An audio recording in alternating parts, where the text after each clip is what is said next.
ওয়ালাইকুম আসসালাম রাহমাতুল্লাহ। স্যার জি, ভালো আছেন? আলহামদুলিল্লাহ। আপনারা সবাই ভালো আছেন? জি, আলহামদুলিল্লাহ। আলহামদুলিল্লাহ জি উস্তাদ, জি আপনি আলহামদুলিল্লাহ। ভালো আছেন? জি আলহামদুলিল্লাহ। জি ইনশাআল্লাহ নাহমাদুহু ওয়া আলহামদুলিল্লাহ। নুসাল্লি আলা রাসূলিহিল কারীম, আম্মা বাদ। فقال النبي صلى الله عليه وسلم: من أفتى الناس بغير علم كان اسمه على من أفتاه، أو كما قال عليه الصلاة والسلام।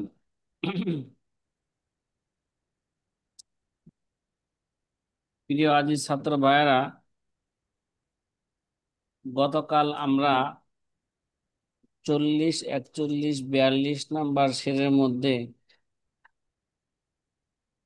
আমরা 22 নাম্বার উসুল পড়েছিলাম। কয় নাম্বার? যে সমস্ত মাসালাগুলো নামাজ, রোজা ইত্যাদি এবাদতের সাথে সম্পৃক্ত, ওই সমস্ত মাসালার মধ্যে ইমাম আবু হানিফা রহমতুল্লাহ আলাইহির মশহুর কৌল উমুমান কি হবে? রাজে হবে। হ্যাঁ, যদি ইমাম আবু হানিফা রহমতুল্লাহ আলাইহির কোন মারজু আনহু রাওয়ায়াতের উপর যদি মাশায়েখগণ যদি ফতোয়া দেন, তাহলে ওই কৌলের উপর তখন কি হবে? ফতোয়া। এছাড়া এবাদতের ক্ষেত্রে আবু হানিফার কথার উপর কি হবে? ফতোয়া হবে। আল্লামা শামী রহমতুল্লাহ আলাই এই তিনটা সেটের ব্যাখ্যা করতে যায়, তিনি বলেন যে আল ফতোয়া ফিল ইবাদাত আল উলা মা ফি শারহিল মুনিয়াতিল বুরহান ইব্রাহিম আল হালবি মিন ফজলিত তায়াম্মুম হাইসু ক্বালা। শরহুল মুনিয়া আল্লামা বুরহান ইব্রাহিম আল হারবির বুরহান ইব্রাহিম আল হালবি ফি ফসলিল মিন ফসলিল তায়াম্মুম হাইসু ক্বালা। তায়াম্মুমের আল্লামা ইব্রাহিম হালবি রহমতুল্লাহ আলাই যে শরহে কাবিরে শরহে মুনিয়া, শরহুল মুনিয়া, শরহুল মুনিয়ার মধ্যে তিনি লিখেছেন কোন অধ্যায়? ফসলে তায়াম্মুমের মধ্যে হাইসু ক্বালা ফালিল্লাহি দারুল ইমামিল আযম, যে ইমামে আজম রহমতুল্লাহ আলাইহির কি কতই না সৌভাগ্য, যে মাদাক্কা নজরুহু ওয়ামা আসাদ্দা ফিকরুহু, তার নজর কতই না সূক্ষ্ম এবং তার ফিকির কতই না মজবুত। ওয়া ইল্লা মা ফি জাআলাল উলামা আল ফতওয়া আলা গায়রিহি ফিল ইবাদাতিল মুতলাকান।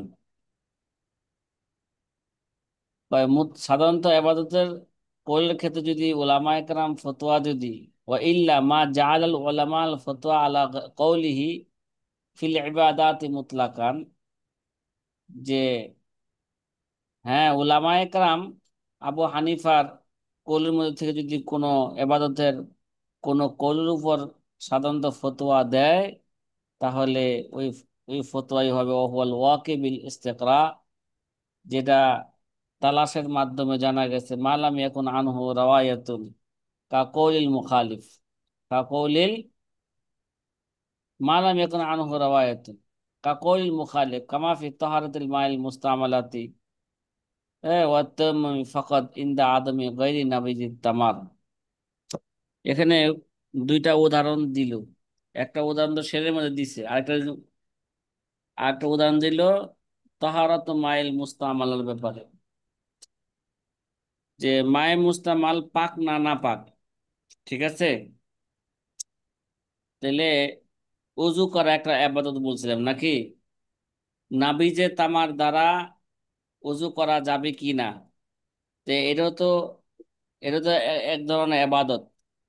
তো আবাদতের ক্ষেত্রে তো মুতলাকান আবু হানিফার কথার উপরে কি হবে? ফতোয়া হবে। কিন্তু মায়ে মুস্তামাল পাক না না পাক, এই ক্ষেত্রে আবু হানিফার মশহুর কওলের উপর কি নয়, বর্তমানে ফতোয়া নয়। নাবিজে তামার দ্বারা উযু করা যে নাজায়েজ, ঠিক আছে, এই ব্যাপারও আবু হানিফার কথার উপর কি নয়, ফতোয়া নয়। যে এই ব্যাপারে একটু সুস্পষ্ট করি, মায়ে মুস্তামালাত, মায়ে মুস্তামালার ব্যাপারে, যেহেতু এটা একটা এবাদত, উযু করা কি একটা এবাদত, এবাদতের ক্ষেত্রে আবু হানিফার কওলে মশহুর কি হবে, ফতোয়া হবে। কিন্তু এই জায়গায় ইস্তেসনা করছে উলামায়ে কেরাম, কি করছেন, মায়ে মুস্তামাল তহরাতের ব্যাপারে ইমাম আবু হানিফা রহমতুল্লাহ আলাইহির অনেকগুলো কওল রেওয়ায়েত আছে। একটা রেওয়ায়েত হলো, যেটাকে ইমাম মোহাম্মদ রহমতুল্লাহ আলাইহি তার মাযহাব বানাইছেন, এর উপরই ফতোয়া। সেটা কি, মায়ে মুস্তামাল এটা নিজে পাক, কিন্তু অপরকে কি করতে পারে না, পবিত্র করতে পারে না।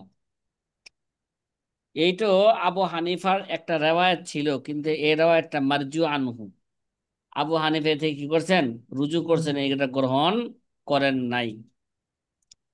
ইমাম মোহাম্মদ রহমতুল্লাহ আলাইহি কি করছেন, এটাকে, এই রেওয়ায়তটাকে গ্রহণ করেছেন।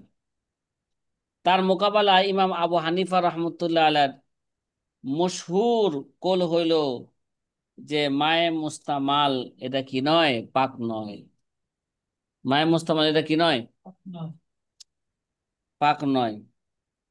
আর এটা হচ্ছে ইমাম আবু ইউসুফের মাযহাব এবং ইমাম আবু হানিফার একটা রেওয়ায়াত, মায়ে মুস্তামাল কি নয়, পাক নয়। তার মোকাবেলায় আবু হানিফার মশহুর কৌল শুধু কে, তার মোকাবেলায় আবু হানিফার মশহুর কৌল হলো শুধু ওযু করবে,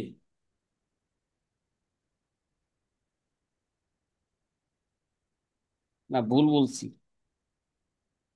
যে তার মোকাবেলায় ইমাম আবু হানিফার মশহুর কৌল কি, মায়ে মুস্তামালের ব্যাপারে এটা কি নয়, পাক নয়।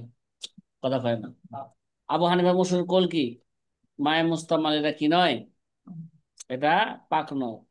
কিন্তু তার আরেকটা রেওয়ায়াত কি ছিল, মায়ে মুস্তামাল এটা, এটা পাক। ওই রেওয়ায়াতটা ইমাম মোহাম্মদ কি করছেন, গ্রহণ করছেন, আর ওই রেওয়ায়াতের উপরে আমাদের মাশায়েখগণ কি দিচ্ছেন, ফতোয়া দিচ্ছেন। আরেকটা হলো তায়াম্মুম ফাকাত ইনদা আদামি গায়রি নাবিজি তামার, যে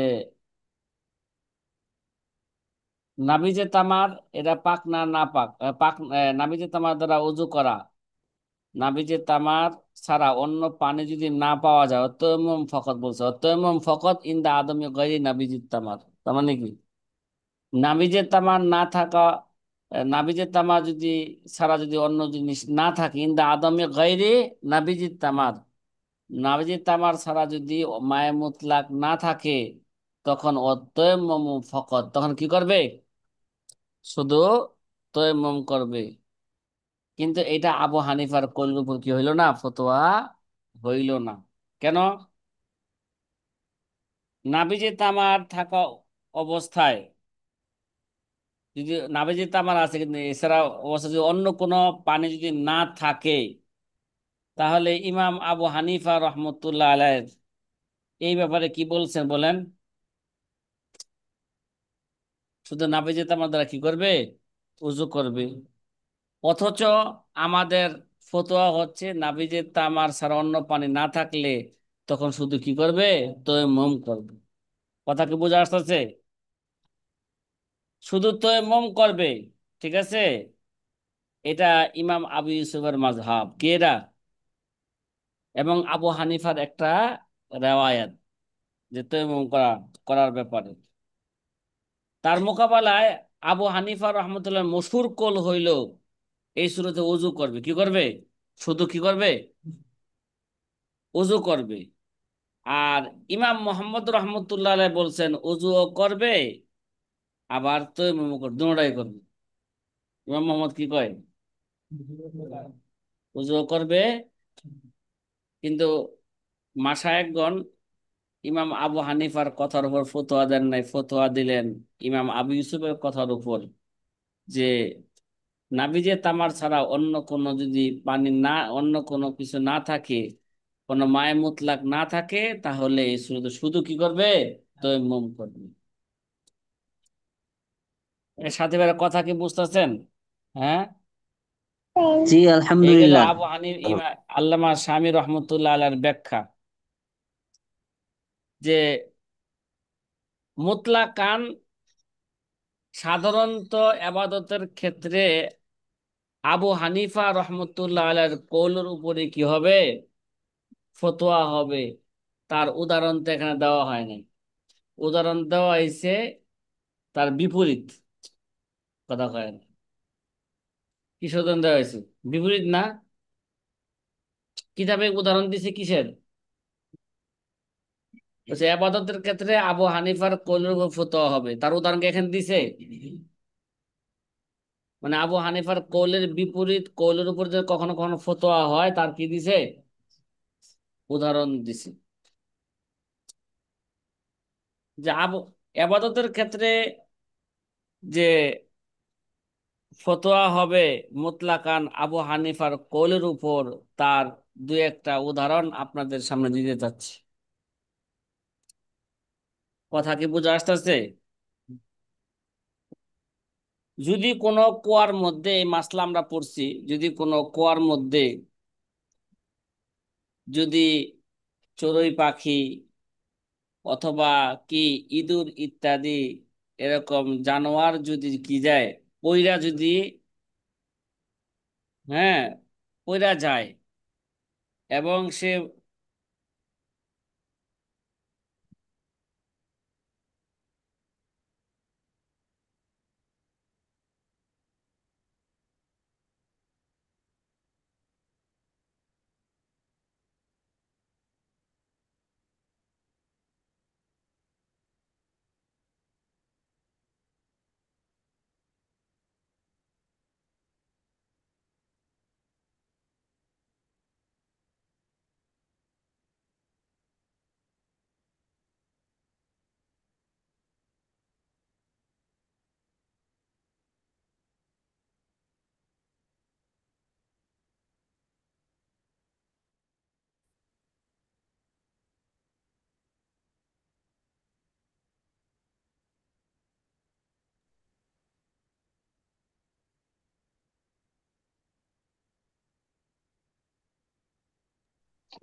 ওস্তাদ, যে আওয়াজ শোনা যাচ্ছে না।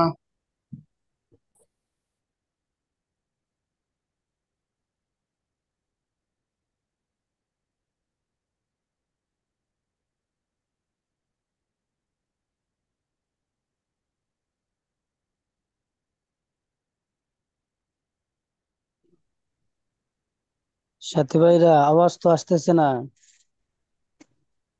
উস্তাদ জি মনে হয় মাসআলা খুঁজতেছেন।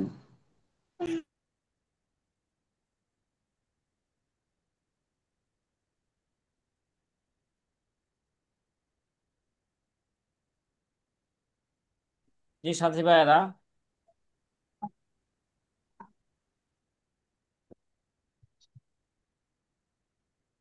যদি কোনো, বলতেছিলাম, যদি কোনো কুয়ার মধ্যে ইঁদুর অথবা কি কোনো চড়ুই পাখি ছোট জানোয়ার এরকম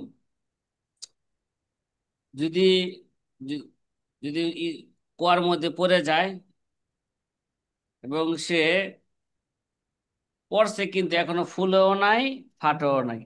কথা কয় না, পড়ছে ঠিক কুয়ার মধ্যে, কি করে না, ফুলেও নাই, পাঠে না, ফাটেও নাই, তাহলে তার ওই পানি, পানি দ্বারা ওযু করে যদি কি করে, নামাজ পড়ে, তাহলে একদিন এক রাতের নামাজ দোহরাইবে। ঠিক আছে? কয়দিন? মানে কোন কুয়ার মধ্যে চড়ুই পাখি অথবা কি ইঁদুর পইড়া মারা গেছে, কিন্তু সে ফুলও নাই, ফাটেও নাই, আর ওই পানি দ্বারা যদি ওযু করে কি নামাজ পড়া থাকে, তাহলে একদিন এক রাতের নামাজ কি করবে? দোহরাইবে।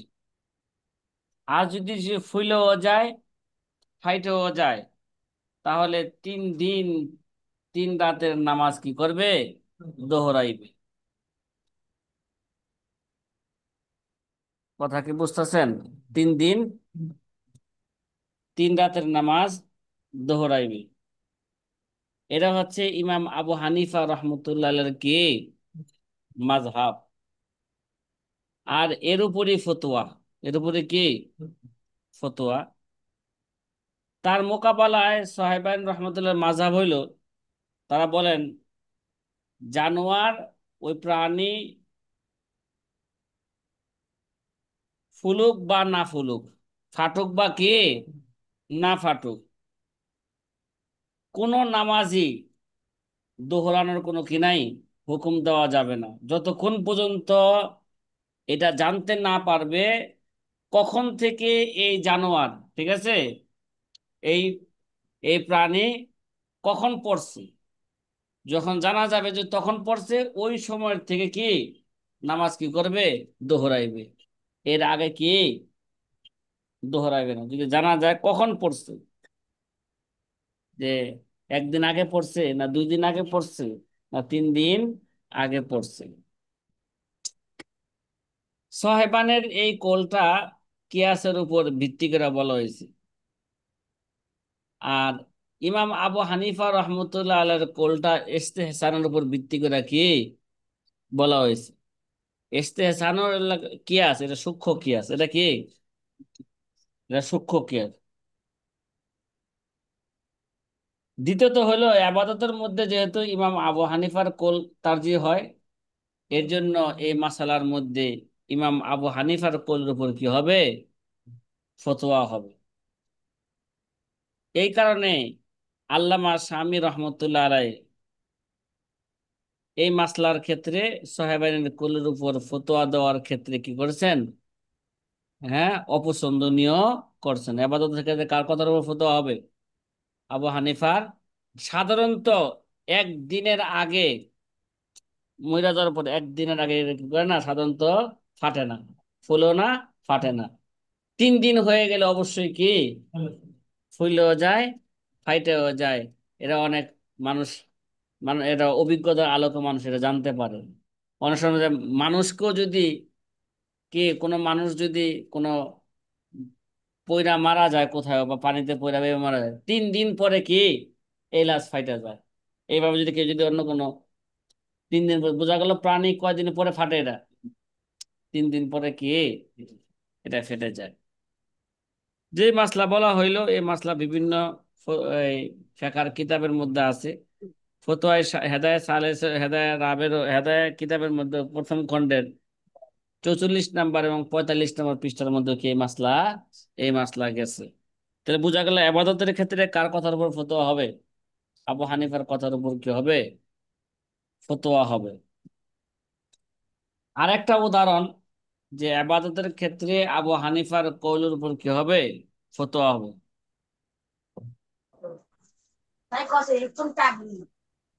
আরেকটা উদাহরণ হলো মহিলাদের, নিফাস তো সাধারণত ঊর্ধ্বে কয়দিন? এক হলো হায়াজ, আর হায়াজ, এক হলো কি নিফাস, নাকি? নিফাস সাধারণত কতদিন হয় ঊর্ধ্বে? আমাদের মাযহাব অনুযায়ী 40 দিন। 40 দিন, 40 দিনের কমও নিফাস হইতে পারে। ঊর্ধ্বে কয়দিন?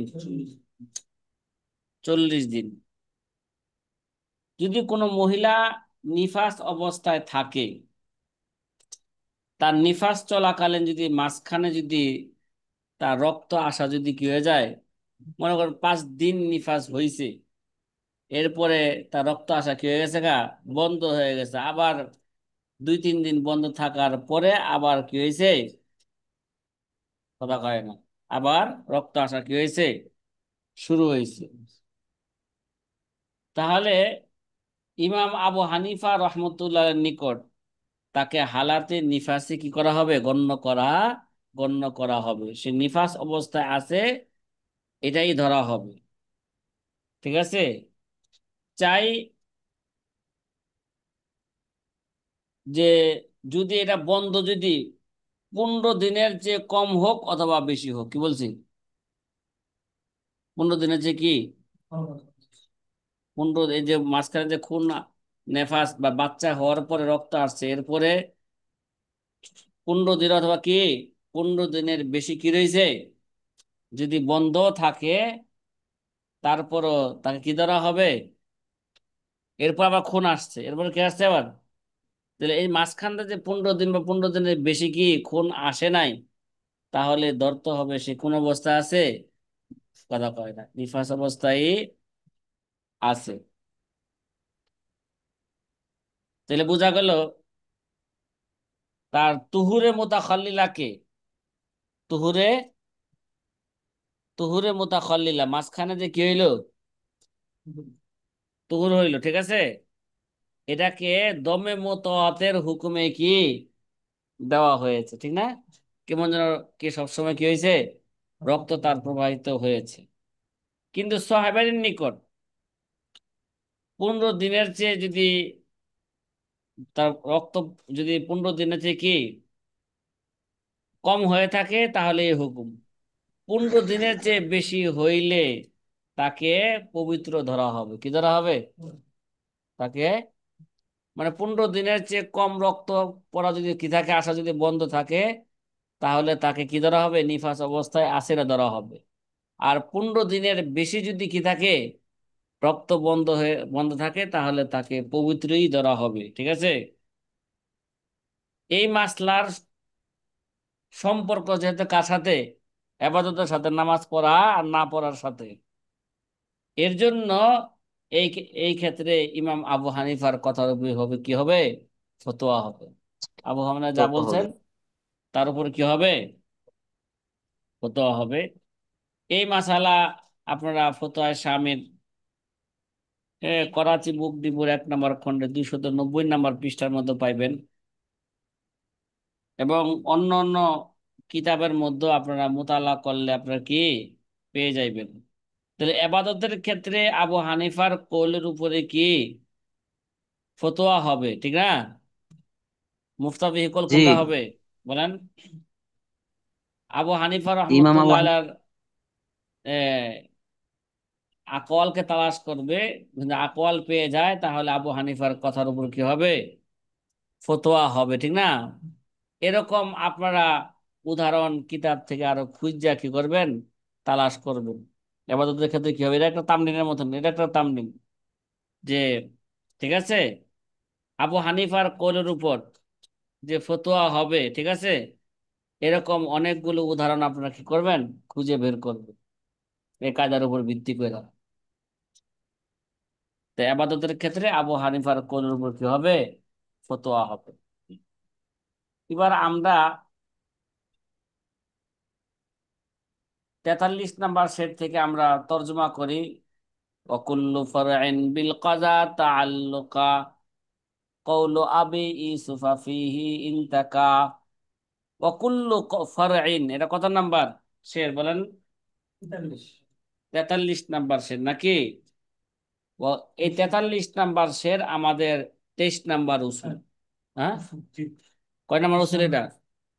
কুল্লু ফারইন বিল কাযা তাআল্লাকা কওলু আবি ইউসুফা ফীহি ইনতাকা, যে কুল্লু ফারইন বিল কাযা তাআল্লুকান, যে প্রত্যেক ওই মাসালা যেটা কি ফরঈ মাসালা, যেটা বিচারের সাথে, কাজার সাথে কি সংশ্লিষ্ট, কার সাথে, বিচারের সাথে কি সংশ্লিষ্ট, কৌল আবি ইউসুফা ফি ইনতাকা, এর মধ্যে থেকে বিচারের সাথে সংশ্লিষ্ট মাসালার মধ্যে আবু ইউসুফের কৌলকে কি করা হবে, নির্বাচন করা হবে, চয়ন করা হবে। তার মানে ইমাম আবু ইউসুফের কৌলের উপর কি হবে, ফতোয়া হবে।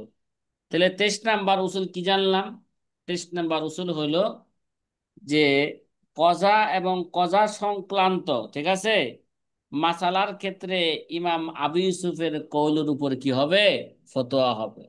এটা কয় নাম্বার উসুল? এটা হচ্ছে 23 নম্বর উসুল। 43।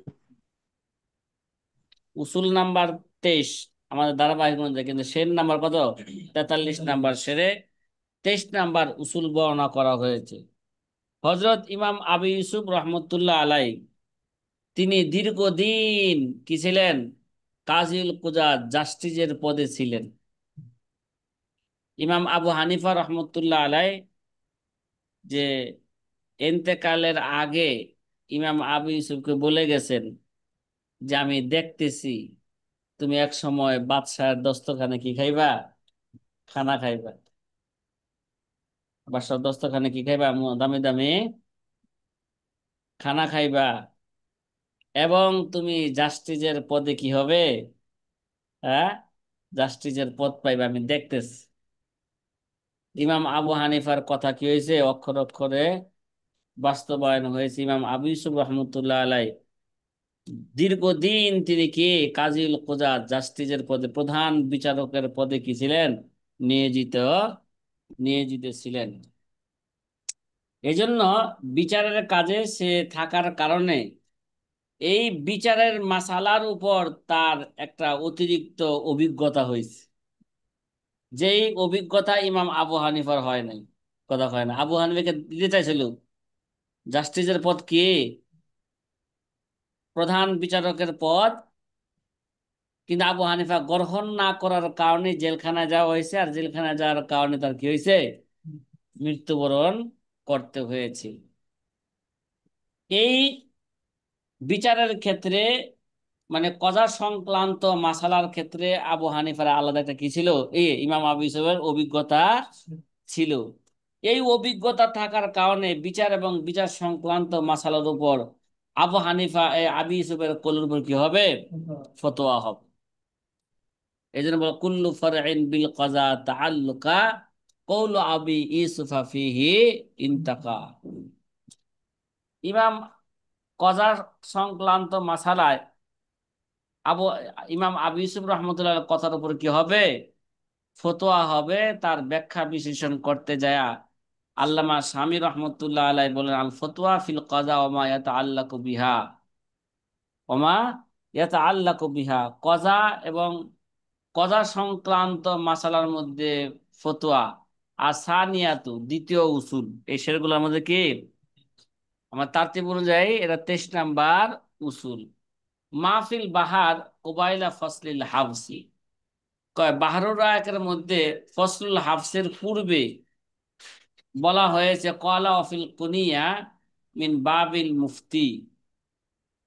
কুনিয়া কিতাবের বাবুল মুফতি অধ্যায় থেকে আনা হয়েছে আল ফতোয়া আলা কৌলে আবি ইউসুফ ফিমা ইয়াতাআল্লাকু বিল কাযা। বাহারুর রায়কের মধ্যে মাসলা নকল করছেন যে কজা সংক্রান্ত মাসালার ক্ষেত্রে আবি ইউসুফের কৌলের উপর কি হবে? ফতোয়া হবে। কেন কেন?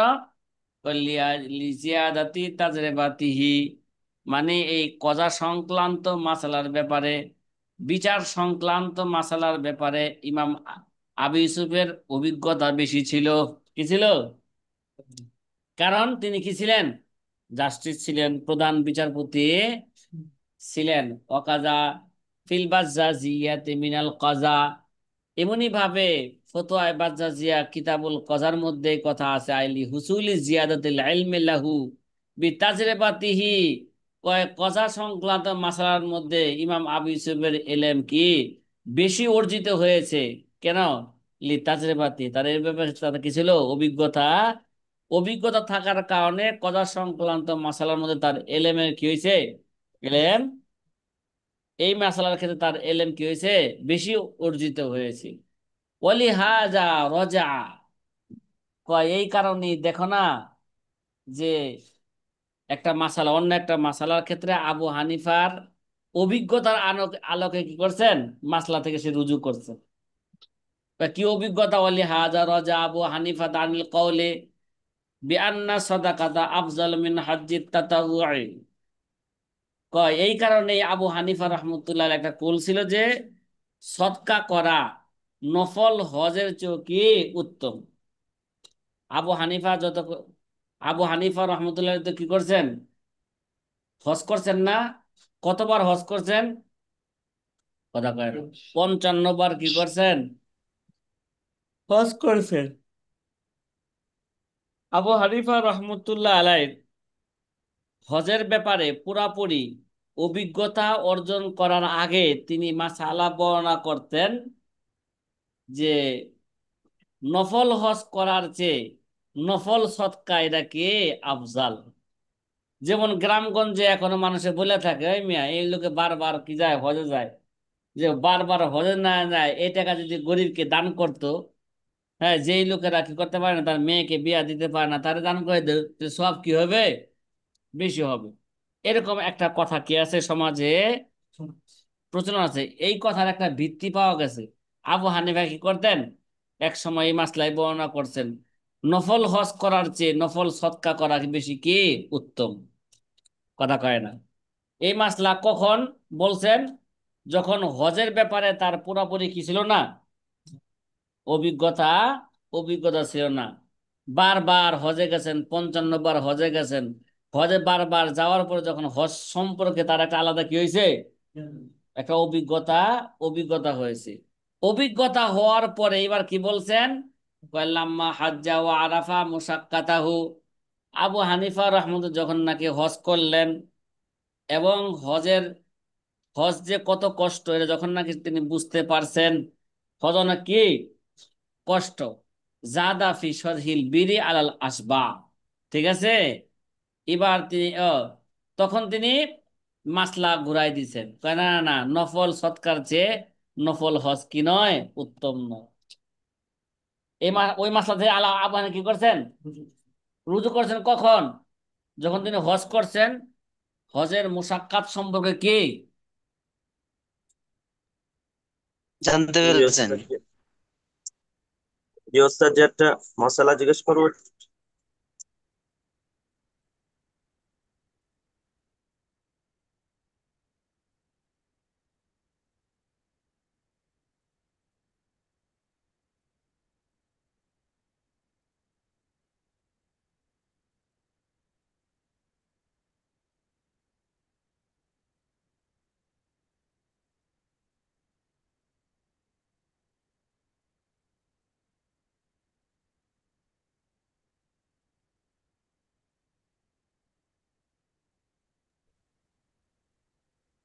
শোনা যাচ্ছে না তো জি ওস্তাদ জি।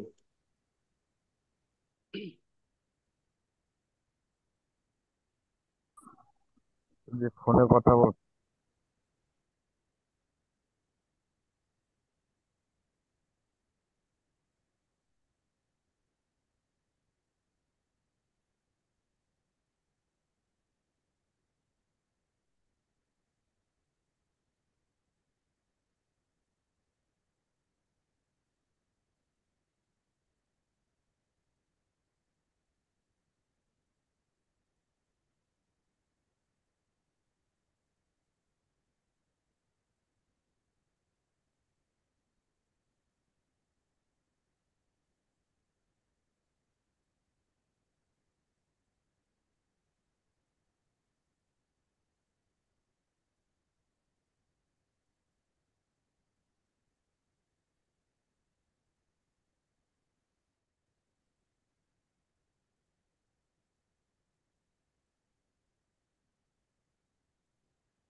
কোনো সমস্যা হয়েছে কিনা ভাইরা?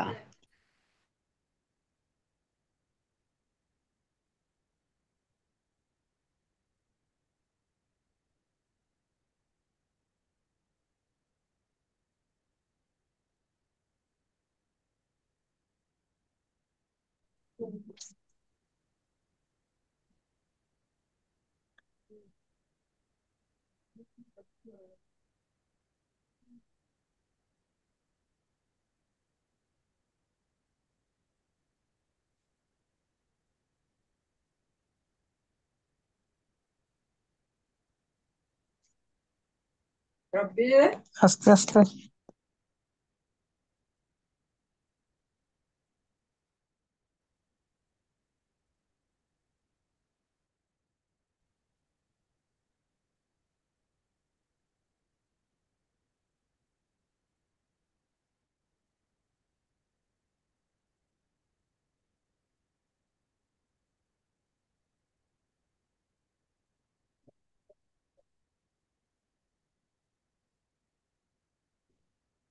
কি বলতেছিলাম সাথী ভাইরা? আবু হানিফা রহমতুল্লাহ আলাই যখন নাকি হজ করছেন, হ্যাঁ,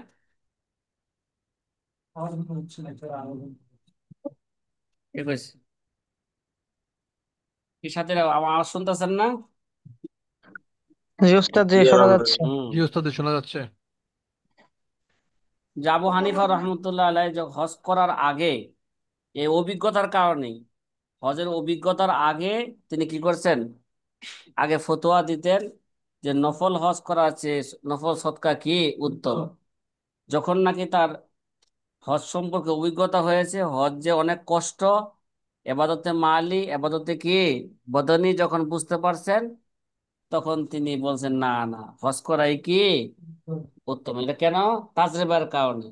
তদ্রুপভাবে ইমাম আবু ইউসুফ রহমতুল্লাহ আলাইহ কি তার হজ এই সম্পর্কে, বিচার সম্পর্কে একটা কি হয়েছে, তার অভিজ্ঞতা হয়েছে। এজন্য বিচার এবং বিচার সংক্রান্ত মাসালার মধ্যে আবু ইউসুফের কওলের উপরে কি হবে? ফতোয়া হবে। ওয়াজাদা ফি শরহিল বিরার আল আসবা, তো ওস্তাদ জি, যে আসবা নাজারের। হজ, ফরজ হজ করার, জি, যে ওস্তাদ জি ফরজ হজ না করে বারবার ওমরা করা যাবে কি জি? কারণ যদি হজ ফরজ না হয়ে থাকে, সে বারবার আবার উমরা করবে কিভাবে? যার বারবার উমরা করার কি আছে, সমর্থন আছে, তার তো হজ করারও কি হইতে হবে? সমর্থন আছে, বুঝে যাবে। আর জীবনে একবার কোনোভাবে উমরায় গেছে, সেটা অন্য কথা। যদি বারবার যদি কি যায়, উমরা যায়, তাহলে বোঝা গেল এই লোকের কি আছে, হজ করারও কি আছে, সমর্থন আছে। আমি মনে হয় বুঝাইতে পারি না আপনাকে। হ্যাঁ, জীবনে একবার দুইবার কি গেছে, একবার সে কি গেছে, উমরায় গেছে। উমরা করতে অল্প টাকা লাগে, চলে গেছে।